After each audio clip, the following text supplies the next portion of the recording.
Good afternoon, everybody. Today I'll be introducing you to the science behind pedestrian planning.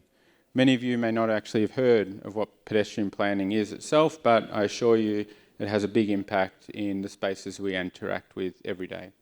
From stadiums to stations, cultural buildings, and even Olympic precincts, it impacts the way we move through spaces and impacts the way we engage and use spaces. But before we get into that, I just want to mention that pedestrian planning is not a new science. It's actually been used for thousands of years. And the great example is on the screen, the Colosseum, designed to maximise the population in a sports venue, kind of a sport, but also designed to optimise the experience for people as they leave that venue. So the stairs and corridors widen to accommodate the increasing flows or merging flows as people exit the venue. And this is designed to avoid pinch points, similar to tributaries leading into rivers that become wider and wider as more demand enters. And the principles used in designing the Colosseum are still relevant today, and they're used to design stadiums and stations similarly. But those tools that were used and analysis and principles have evolved immensely. And so today, I was just going to touch on what we do as pedestrian planners, what we're looking to create in a space, and give you a couple of examples. And if there's one takeaway, it's that I want you to understand that there's a lot of consideration that goes into the major infrastructure projects in our cities. To design for people and pedestrian movement and their behaviours and engagements in spaces, we use three key principles. And the first is that it's intuitive, that the space has the architecture and form that makes it easy for people to interpret and understand where they're moving. It also provides an ease of movement, such that that space has the capacity to accommodate the movement, but also has the capacity to accommodate unique behaviours or engagement in that space. And there's also a clarity of process. Some spaces are very complex and require a lot of different activities, and in that case, you need to have kind of wayfinding as an example that can articulate or share the information needed to navigate that space, as you would typically see in like a complex underground station. But those principles are actually difficult sometimes to impose on the design because they're difficult to quantify.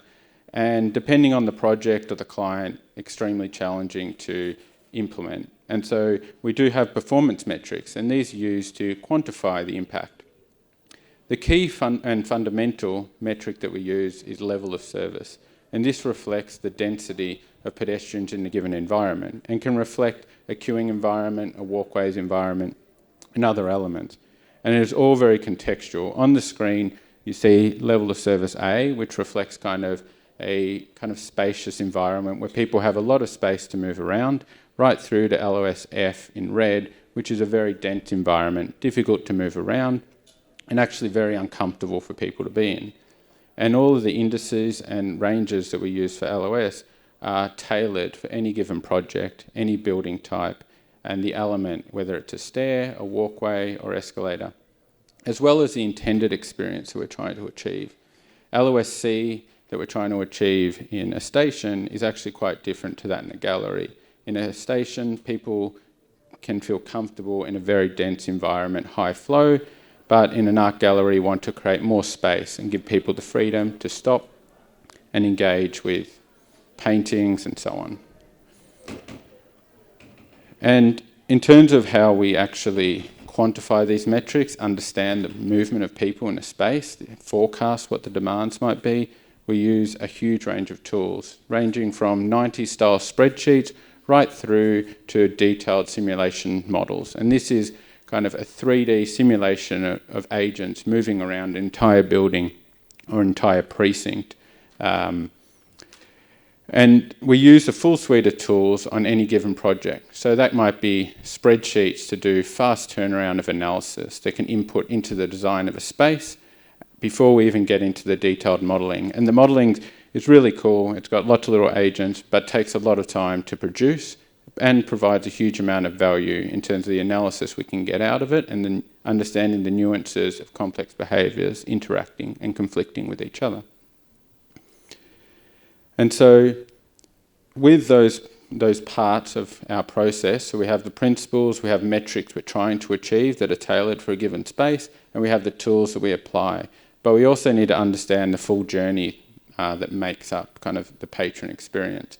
And that can be broken up into dozens of different elements and different activation points, plus different movement environments. And the first one that we kind of look at is walkways, and that just is a level floor or a level surface. And there are different types of walkways or walkway environments. The first of which is kind of an unconstrained environment. And this, many of you might have walked down today just to get here.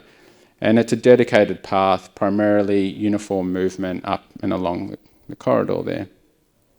The second is an activated walkway. And that includes kind of engagement from people with the restaurant, looking at menus, people crossing over the path between the restaurant and the dining environment. And so there's a mix of movements and lots of different behaviours happening, stopping, dwelling, and movement.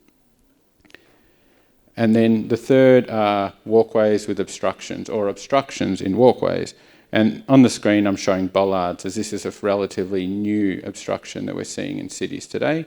But there's many other obstructions that we need to accommodate for, and people need to avoid or move around, such as light poles, Telstra bollards, and Telstra advertising signs, I should say, but also inside buildings, such as columns, that we need to accommodate the movement around. The second item is vertical transport, and this provides a link between floors or walkways that are located at different elevations. The first example is stairs. Everyone's familiar with stairs, and this makes them great when we incorporate them in design, because people know how to use them, they're safe, and for one, they don't break down, they always work. Not the same can be said for escalators, which occasionally do break down, in which case we actually, and more often than not, need to provide a stair next to it to accommodate for when it does break down. But they do provide a lot of capacity, and people like to use them a lot. So we do see them increasingly in stadiums and retail environments, even though they are challenging to fit in spatially, more challenging than a stair, and they have increased safety risks associated with them when people stop at the end of an escalator, as an example, and make it quite difficult for others to get off that. And then thirdly, there's ramps. Ramps are great because they flatten the level transition between two floors. They also provide universal access when designed properly, and they have a huge amount of capacity. And this is kind of how we see the vertical transport elements, not including lifts, of course, which we do need to accommodate when these do not achieve all the movements we need. And thirdly, there's doorways or transitions between two spaces, transitions between walkways, or transitions between spaces and walkways. And we all interact with doors, the first of which I'm sure we all interacted with today, and that's a swing door. Swing doors are very basic. They accommodate a low amount of demand. You typically can only have one-way movement through it, but they do also facilitate human interaction, which is brilliant because you have the door held open for you, or you hold the door for someone else. But they do have a low capacity, and so that becomes a challenge for us. So in come sliding doors. And sliding doors are great because they generally have a wider opening.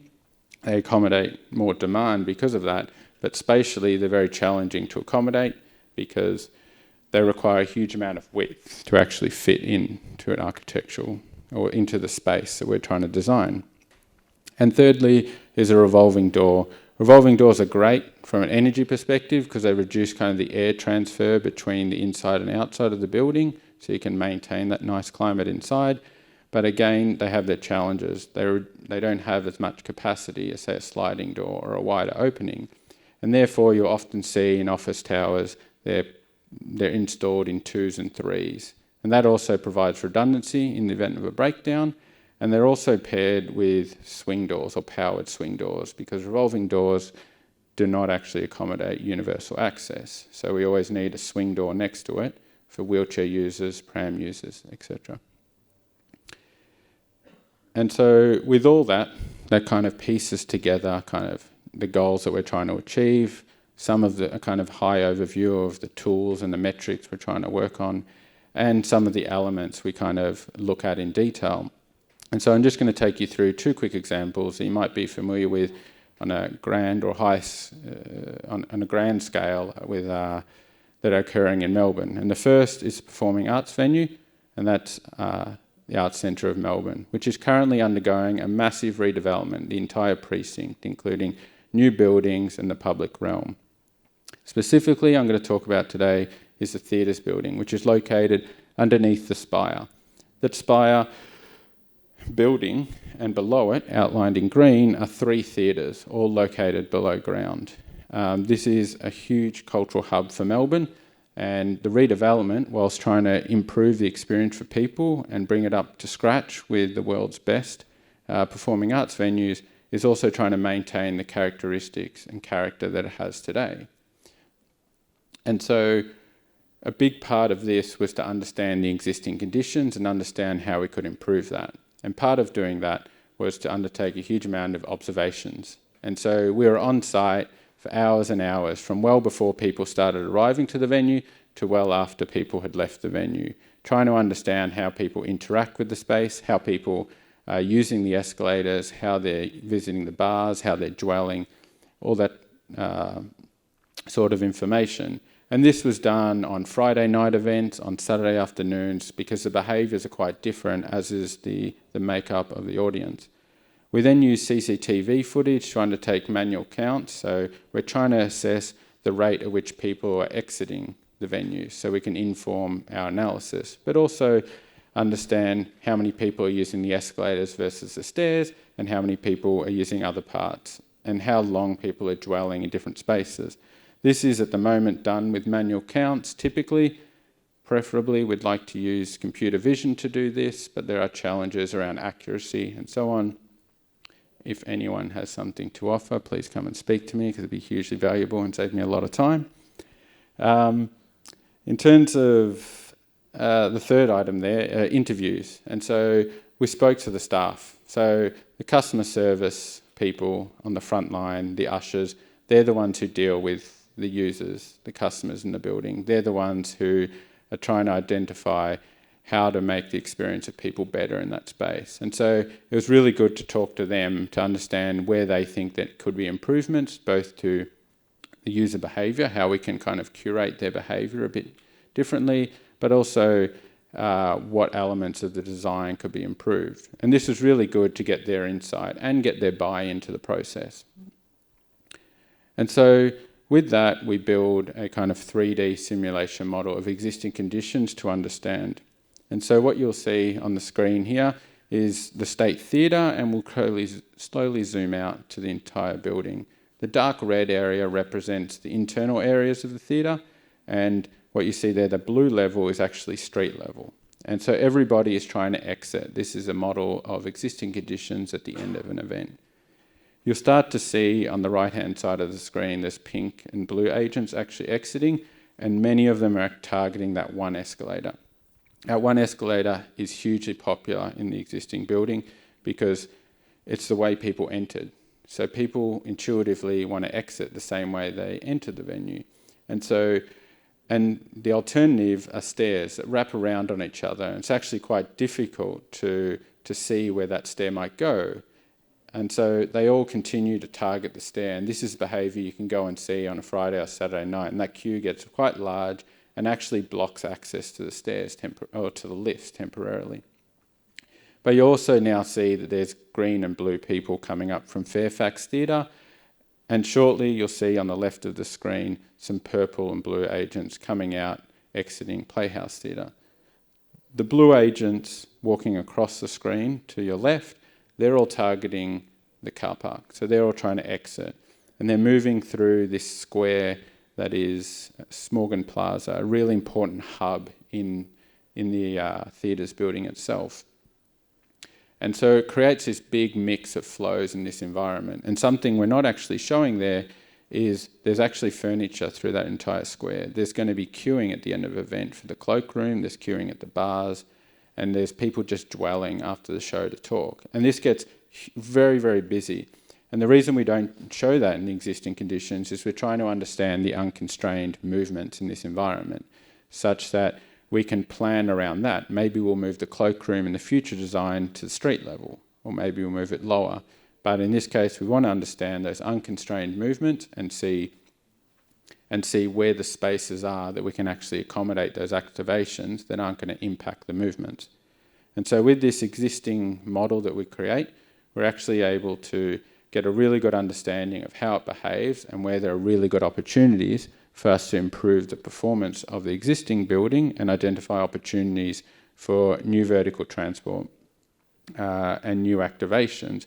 At the top level, you also see that there's some engagement with some of the retail areas in the dark blue. That's trying to understand what the impact is if the activation of some of the kind of food and beverage or bars and restaurants become more popular, which is always an intent as part of these redevelopments. And with this model, as well as identifying opportunities for design, we then grow this model to be the future design and test out the options of the design, of the new design, and try to understand and achieve the performance goals that we set for it early on. And that's kind of an existing study of the art centre itself. The next example is station design, and this is quite different because it's a completely new build station, and it relates to Melbourne Metro, which for those who don't know is a brand new metro tunnel under Melbourne CBD, and it's going to have 5 stations. The station I'll focus on today is Town Hall Station, which I was fortunate enough to have the privilege of leading the pedestrian planning on this. Fortunate sometimes not always very fun. It's a high stakes project and very stressful at times. It's located next to Flinders Street Station and directly connects into it. There are 3 exits integrating it to the precinct, towards the green arrow, the red arrow, and the kind of yellow or orange arrows there. And that kind of gives you a bit of an overview of what the layout of the station is. To build or design a new station, there are 3 key components we need to consider. First thing is demand. How many people are actually going to be moving through the station? We're given large aggregated demand, and we need to break this all the way down to understanding how many people are going to be getting out each train, how many people are going to be coming out each train door, and where they're actually going to go in the precinct, and then design around that. We then have performance metrics. What are we actually trying to achieve with the station? What densities do we want to have in the corridors? And this is kind of developed by the government in part, but sometimes it's a work in progress. And then there's operations, and that's understanding what the operational requirements are in the station. How quickly do we need to get the people off the train? How quickly do we need to avoid impacting the train from being able to leave the station? And with these kind of requirements and this demand, we actually build a massive model of that. And so on the screen is the large version of the model. And we have Flinders Street Station on the right and CBD South running left to right in the background there. And this is actually a cut down version of the model. We had a model that had the full streets and precincts and buildings in it. And that allowed us early on to actually move entrances and exits around and understand how the demand would change based on those different entrances. And it was a really cool project to work on when we were trying to optioneer and come up with different options that were going to solve the problem that we're dealing with. And so I'll just jump to an overhead video of the platform itself. So as you can see here, there's 2 trains that have arrived on the platform, and they're all surging off and trying to exit the trains and exit to street level. A key thing that we're trying to design here is to provide vertical transport that can get people off the platform quickly. So there's a capacity element, but there's also a distribution, because people aren't just exiting the station, they're exiting towards particular exits of the station. And so positioning these is really important. As well as a key factor of the design that is worth pointing out is this is a trinoc design, and that represents 3 tunnels. So there's a tunnel for each of the trains coming in, including the platforms, and through the middle there's a large tunnel. And that design allows us to have a huge circulation area in the middle, which optimizes the performance of the platform itself. This next video is just going to show you a large scale of it itself. And so people get off the platform. We have vertical transport that accommodates that movement and gets people off the platform efficiently, but then they need to move up and they need to move through gate lines, which is the ticket gates. And the ticket gates need to provide enough capacity that they don't cause much of a queue. And then beyond that, there's vertical transport, again, level by level, moving up through the station. And it's important that this capacity of the vertical transport can accommodate the movements without causing additional queuing. And so we have the same capacity through each of the exits that's maintained. In the pink areas, which is the unpaid area, so the non-ticketed areas of the station, in a lot of stations, not just here and around the world, there's a lot of pressure to include a lot more retail and activation, which can generate a lot of revenue for the station, but also creates a lot more demand in that station environment and a lot more complexity with regards to activation. So we've been battling with this for 3.5 years. It's under construction, it's happening, I think it's opening in 2025, and so we can, with any photos you've taken today, you can assess whether we got it right or not, hopefully so. So to wrap up, looking back, pedestrian planning is not a new science, but the tools we use to assess it have massively changed and are evolving very quickly with computing power and the data that we can collect. We're trying to create spaces for people. There's a huge amount of metrics that we measure, and these change by environment that we work on. Behaviour is highly contextual, again, tailored to the environment, and there's, as I said, there's a range of tools available. And looking forward, data collection is hugely important to us. We see this as a great space to not just understand the movement of people and the number of people in a space, but how we can understand what's impacting their behaviour, what's impacting their experience. And that might be looking at understanding the influence of light, sound, greenery or shade, and how that changes how people move through a space. As well as the human behaviour, which is rapidly evolving. A good example is people taking photos to put on Instagram.